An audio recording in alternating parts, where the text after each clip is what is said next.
नमस्कार, दिल्ली न्यूज में आपका बहुत बहुत स्वागत है। चलिए देखते हैं आज की 15 फटाफट बड़ी खबरों को।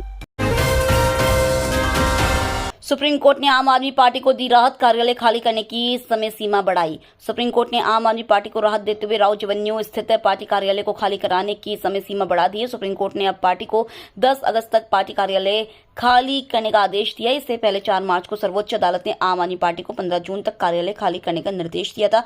समय सीमा खत्म होने से पहले ही आम आदमी पार्टी ने सुप्रीम कोर्ट में याचिका दायर कर डेडलाइन बढ़ाने की मांग की थी। एनडीए घटक दलों के हिस्से में सिर्फ झुंझुना मंत्रालय आया, नई सरकार पर विपक्ष का पहला हमला।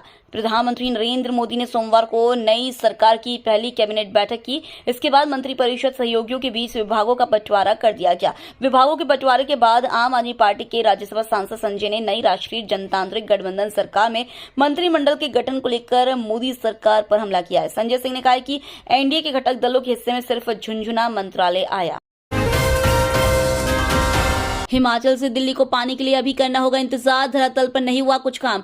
पानी की किल्लत से दिल्ली में हाहाकार मचा हुआ है। वहां के लोग बूंद बूंद पानी के लिए तरस रहे हैं। इससे पहले सुप्रीम कोर्ट के आदेश अनुसार हिमाचल ने दिल्ली को पानी देने के लिए हामी भरी है, लेकिन हिमाचल की तरफ से हरियाणा को पत्र या सूचना कब मिलेगी, अभी इसका इंतजार है। हिमाचल की ओर से धरातल पर अभी स्थिति स्पष्ट नहीं की गई है। हथनी कुंड बैराज पर भी अधिकारी सारा दिन हिमाचल के अधिकारियों से संपर्क साधते रहे, लेकिन देर शाम तक कोई परिणाम सामने नहीं आया।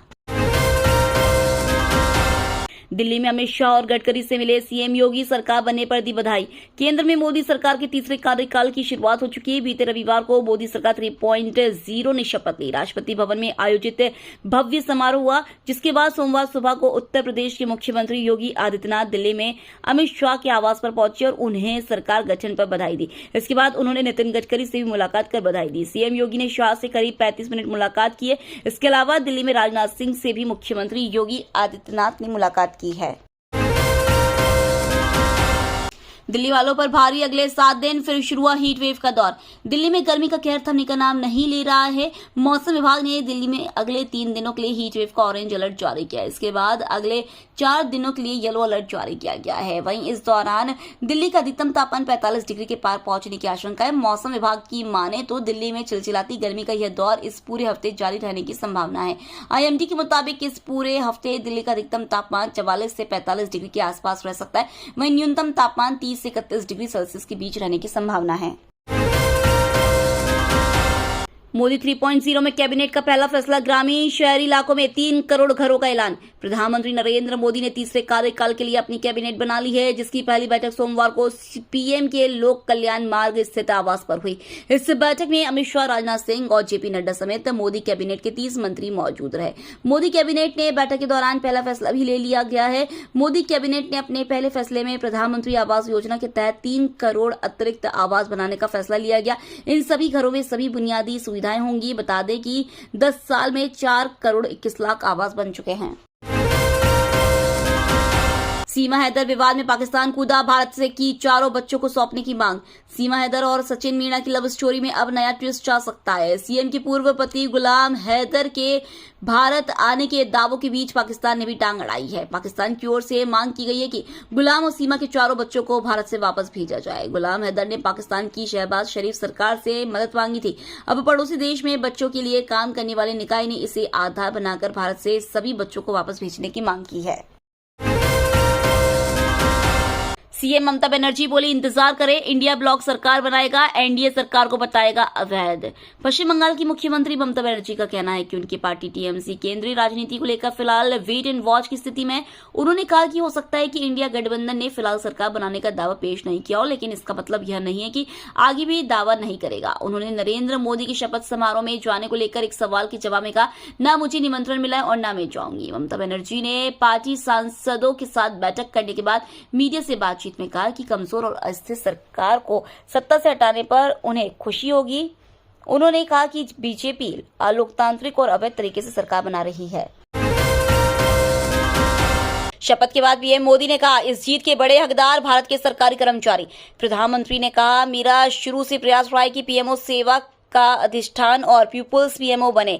सरकार का मतलब सामर्थ्य, समर्पण और संकल्पों की नई ऊर्जा है। हमारी टीम के लिए ना तो समय का बंधन है, ना सोचने की सीमाएं और ना ही पुरुषार्थ के लिए कोई तय मानदंड। इस विजय के बड़े हकदार भारत सरकार के कर्मचारी भी है, जिन्होंने एक विजन के लिए खुद को समर्पित कर देने में कोई कमी नहीं रखी। ये चुनाव हर सरकारी कर्मचारी के 10 साल के पुरुषार्थ पर मुहर लगाते हैं। इस विजय के बड़े हकदार और सच्चे हकदार आप लोग हैं। शपथ ग्रहण के बाद नवाज शहबाज का पीएम मोदी को बधाई संदेश। प्रधानमंत्री नरेंद्र मोदी की अगुवाई में राष्ट्रीय जनतांत्रिक गठबंधन तीसरी बार भारत की सत्ता में काबिज हुआ है। इस मौके पर भारत के पड़ोसी देश पाकिस्तान की तरफ से भी देर से ही सही पीएम मोदी को बधाई संदेश मिला है। बधाई देने वालों में पाकिस्तानी प्रधानमंत्री शहबाज शरीफ और उनके बड़े भाई पूर्व प्रधानमंत्री नवाज शरीफ का नाम शामिल है। नवाज शरीफ स्वर निर्वासन के बाद पिछले साल पाकिस्तान लौटे हैं। इसके बाद से उनके स्वर भारत को लेकर बदले हुए हैं। उन्होंने कई बार भारत के साथ दोस्ती की बातें की है। ऐसे में उम्मीद जताई जा रही है कि पीएम मोदी के तीसरे कार्यकाल में दोनों देशों के संबंधों में कुछ सुधार हो सकता है। भारत ने बनाए वो रिकॉर्ड्स जिन्हें देख शर्म से झुक जाएगा पूरा पाकिस्तान।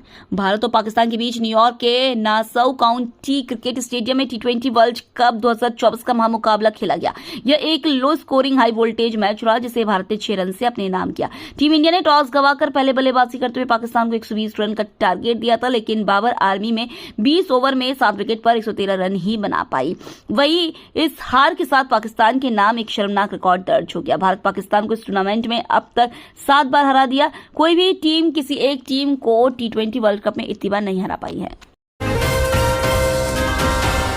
सेना लेगी बदला, आतंकियों की युद्ध स्तर पर तलाशी। जम्मू कश्मीर के रियासी में हुए आतंकी हमले में 10 लोगों की मौत के बाद भारतीय सेना आतंकियों के सफाई के लिए सर्च ऑपरेशन में जुट गई है। रियासी के पास मौजूद जंगल में जवान ड्रोन और स्निफर डॉग्स के साथ आतंकियों की तलाश कर रहे हैं। बताया जा रहा है कि हमले के बाद आतंकी इसी इलाके में छिपे हुए हैं। सीटेट की परीक्षा तिथि घोषित, यहां जाने समय और संपूर्ण जानकारी।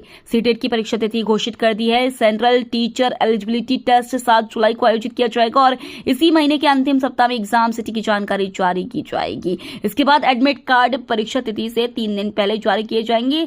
सीटेट के लिए ऑनलाइन आवेदन 7 मार्च से 5 अप्रैल तक आमंत्रित किए गए थे।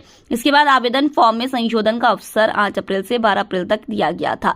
सीटीईटी एग्जाम सिटी जून के अंतिम सप्ताह में जारी कर दी जाएगी, जबकि एडमिट कार्ड परीक्षा तिथि से 3 दिन पहले आधिकारिक वेबसाइट पर जारी किए जाएंगे। सीटेट एग्जाम का आयोजन 7 जुलाई 2024 को किया जाएगा। पहली बार बने सांसद और मिल गई मोदी कैबिनेट में जगह। मोदी मंत्रिमंडल की घोषणा सोमवार को हो गई है। मंत्रालयों का बंटवारा हो गया है। पूर्वी दिल्ली के भाजपा सांसद हर्ष मल्होत्रा को भी केंद्रीय सड़क परिवहन एवं राजमार्ग राज्य मंत्री बनाया गया है। वह नितिन गडकरी के साथ काम करेंगे। बता दें कि हर्ष मल्होत्रा ने रविवार को पीएम मोदी के साथ राष्ट्रपति भवन में शपथ ली थी। हर्ष मल्होत्रा पहली बार सांसद बने। इन्होंने आम आदमी पार्टी के प्रत्याशी कुलदीप कुमार को हराया था। वह पूर्वी दिल्ली एमसीडी के मेयर भी रह चुके हैं।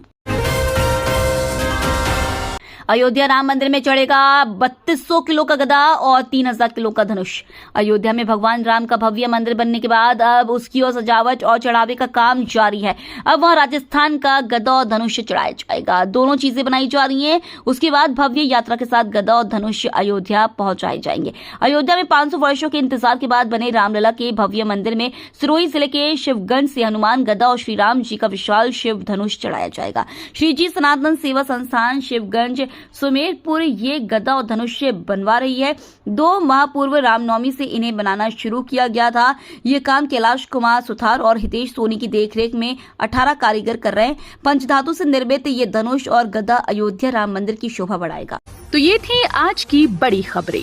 डेली खबरों से अपडेट रहने के लिए चैनल को सब्सक्राइब करना बिल्कुल न भूलें। धन्यवाद।